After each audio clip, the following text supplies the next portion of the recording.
Hi, everybody. So, during this week, every class left off in a slightly different place for a number of reasons. D period had a demo lesson, and we did a few slightly different activities depending on the feel of the class. But we're going to bring it all together with the help of some technology, with the help of some group work. So, by the time block day starts off, we're all going to be back on the same page because the work you're doing next week is largely surrounding the creation of your political cartoon. So, in any event, let's go through the slides with a bit more detail. That way, if you still feel shaky on the content, you have this as a resource.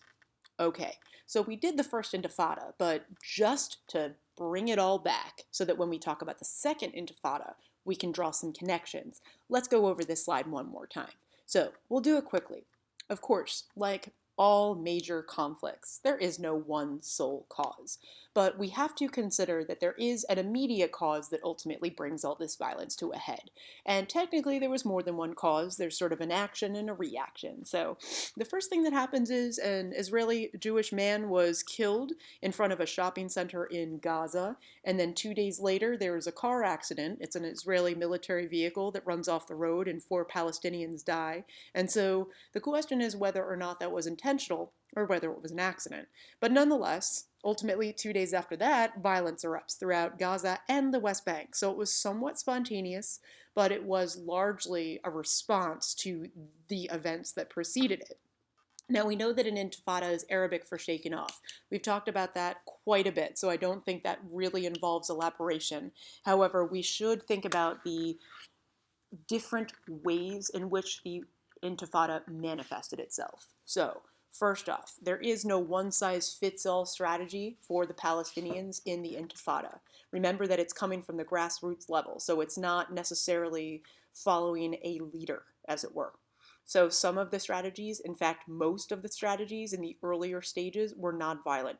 You saw just regular civil disobedience, boycotts, for example, or refusing to drive a car with an Israeli license. You also have some forms of nonviolent confrontation, which is sort of a step up from civil disobedience. So, for example, refusing to pay taxes could be considered nonviolent confrontation because technically it's violating the law. Graffiti and barricading is also technically nonviolent confrontation. But nonetheless, you see that some of the strategies were by no means acts of terror. However, there were some violent acts, and those are important to acknowledge.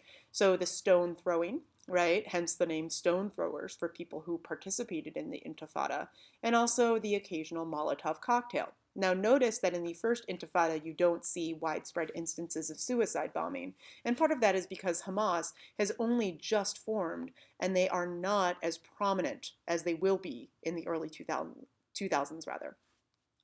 I don't think we need to spend too much time going over the numbers because we covered that in class, but take a look at the data below, and additionally realize that there are two conferences that result from the Intifada itself. One of them is among fellow Arabs that takes place in Algeria during the early stages of the Intifada, and they decide as a result of that meeting as a group, so all the Arab countries that meet in Algiers decide A, to recognize the state of Israel, and B, to denounce terrorism.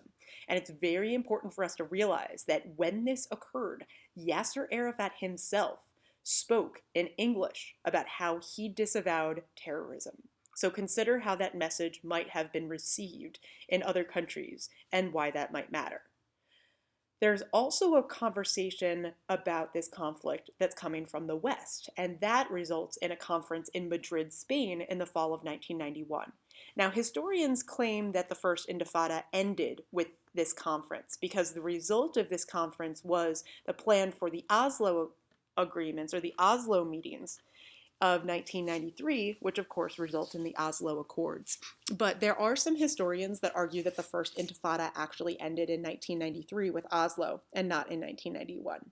But nonetheless, the big takeaway of the First Intifada is who is involved and why it matters, right? Remember that the Intifada is not an act that comes from, or not an action that comes from the top down. Yasser Arafat, of course, was entirely in support of the creation of the state of Palestine with East Jerusalem at its capital, but Yasser Arafat is not necessarily behind the more violent acts that take place during the Intifada. And that is very important for us to realize that there is sort of a breakaway between the leaders and the people who are still living in these occupied territories. Okay, so with regard to the tactics versus the response, we talk a lot about how there's a conflict and an attempt at resolution and eventually another conflict. We need to continue to ask ourselves the question, why does nothing seem to come of any of these events? Why, if anything, does it seem like these tensions just get worse and worse over time?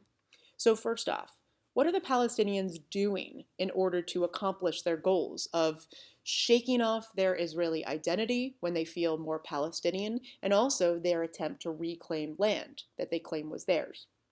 Well, civil disobedience we already discussed, of course. Another thing that's significant that I did not mention in the previous slide is there are widespread arrests of Palestinians, and many of them are sent to Israeli prisons.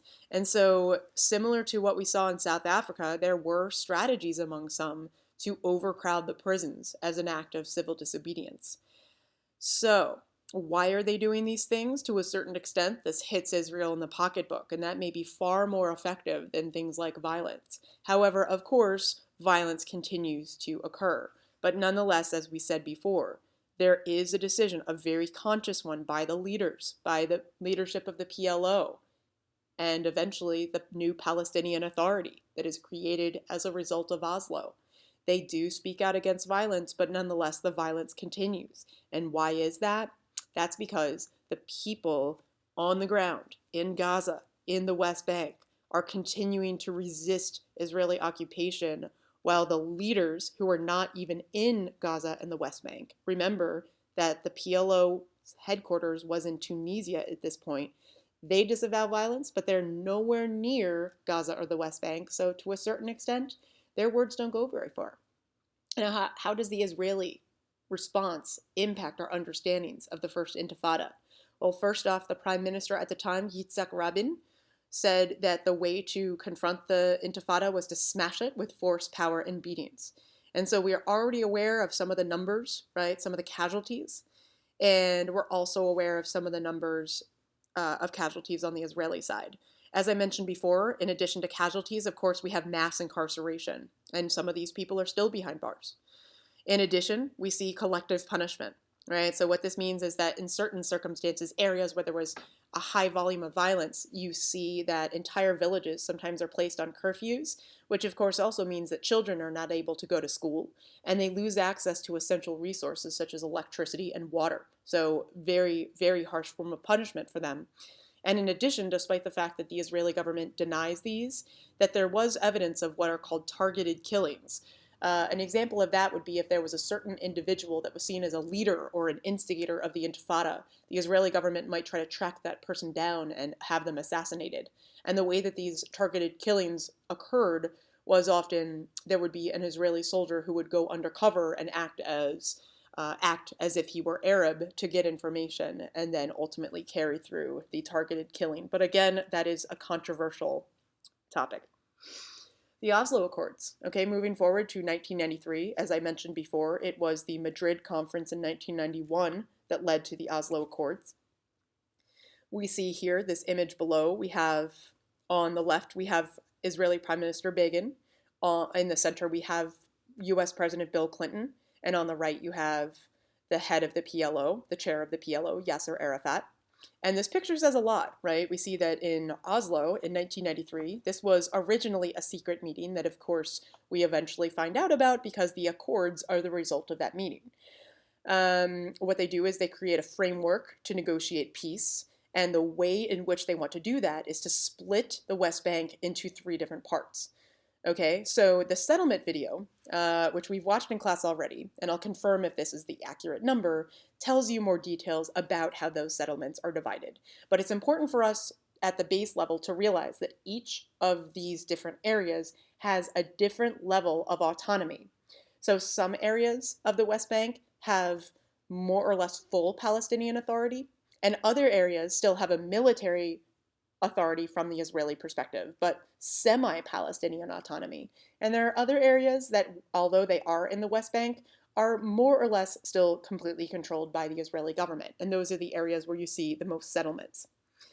So, the other result of the Oslo Accords was what's called the Declaration of Principles. This was a mutual recognition between Israel and Palestine. So, translation, Israel claimed to recognize the state of Palestine, and Palestine claimed to recognize the state of Israel.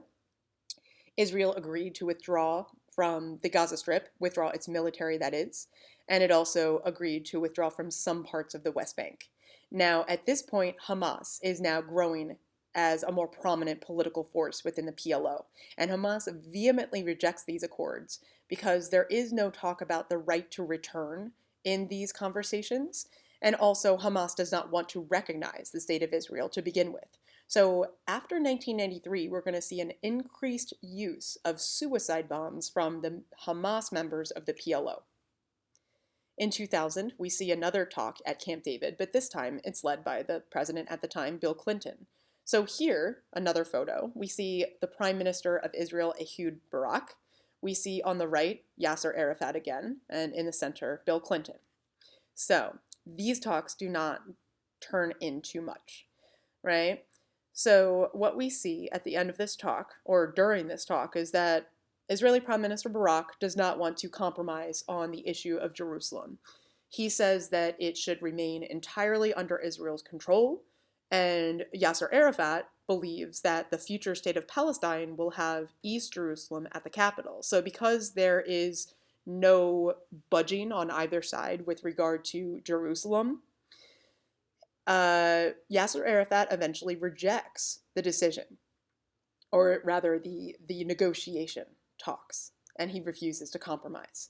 Another thing that I skipped here that's important is that Israel refuses to admit any responsibility for the Palestinian refugee problem. So Arafat decides to refuse to negotiate with Clinton or Barak, despite this very deliciously awkward photo where it looks like they all get along.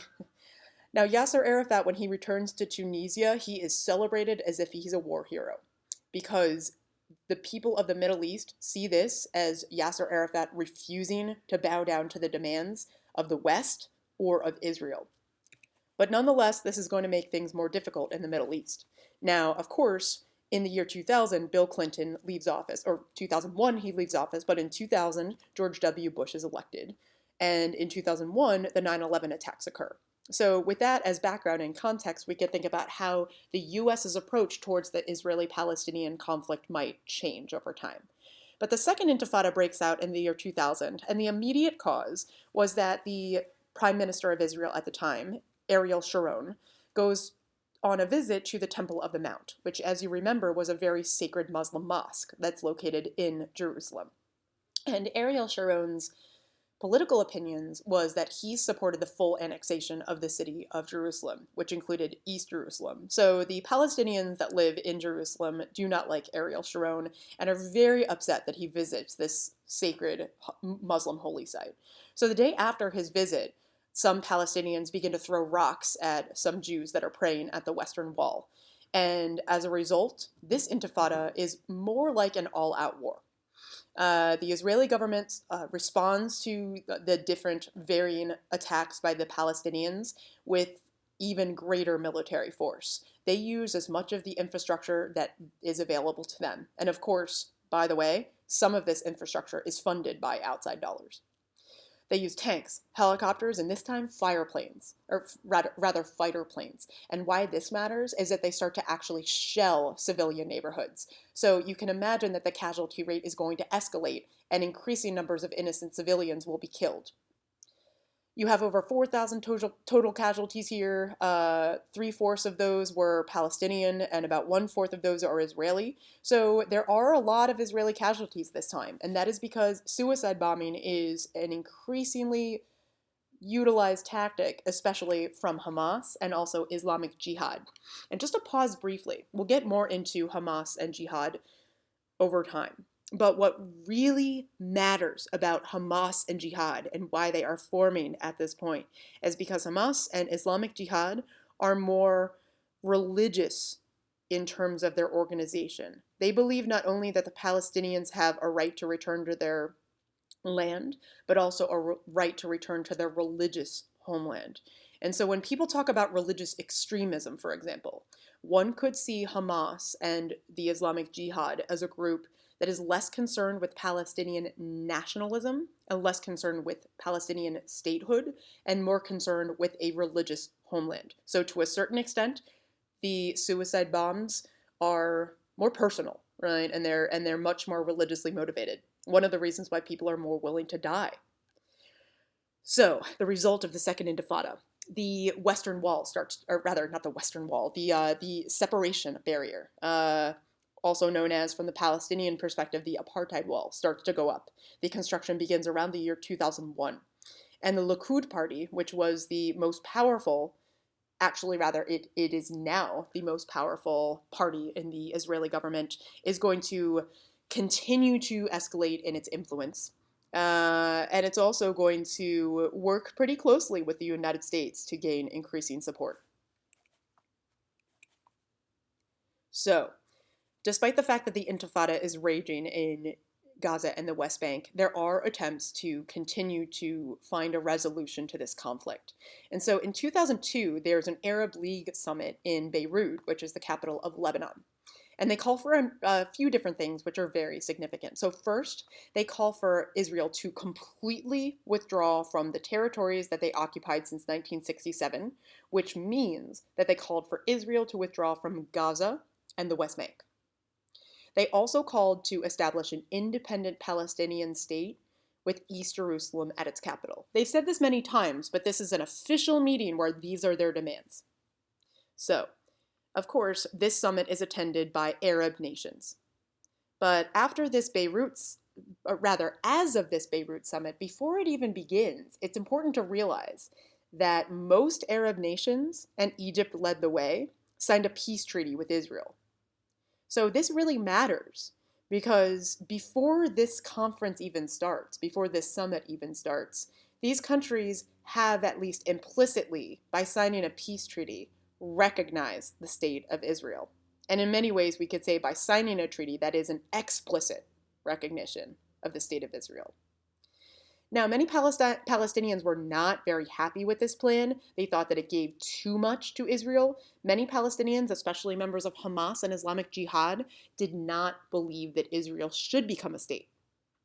So the other thing that makes them upset is that there is no mention of the right to return among the peacekeepers that are behind this conference. So if you're a Palestinian civilian, especially if you're a refugee that lives outside of Gaza or the West Bank, so let's say you live in Jordan, your big question is, well, what's that going to do for me? Do I get to go back home? Right? So that's very significant. Okay, what is the roadmap? All right, so now we are in the early 2000s.